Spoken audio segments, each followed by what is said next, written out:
6 cylinder எப்படி தரீங்க அப்படின்னு நானும் பாக்குறேன் அப்படின்னு சிஎம் விஜய்க்கு நாம் தமிழர் கட்சி ஒருங்கிணைப்பாளர் சீமான் இப்போ சவால் ஒண்ணு விடுத்திருக்காரு. 10 லட்சம் கோடி கடன் இருக்கிறது தெரியாம தான் நீங்க ஆட்சிக்கு வந்தீங்களா அப்படின்னு கேள்வியும் எழுப்பியிருக்காரு.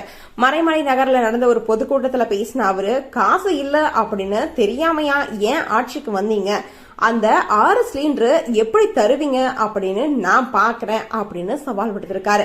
கொடுக்க முடியாது அப்படின்னு தெரிஞ்சும் வெற்றி வாக்குறுதிகளை கொடுக்கறது மக்களுக்கு விரோதம் அப்படின்னு இவர் சொல்லியிருக்கிறாரு. இப்போ சிஎம்மா இருக்கிற விஜய் அவர்கள் தமிழகத்துக்கு கொடுத்த வாக்குறுதிகளை ஒன்னொன்னாவே நிறைவேற்றிட்டு இருக்காரு அப்படின்னே சொல்லலாம். ஆனா இப்போ இவர் சவால் விடுக்கிற அளவுல பேசினது மிகப்பெரிய சர்ச்சையை ஏற்படுத்தியிருக்கு அப்படின்னே சொல்லலாம்.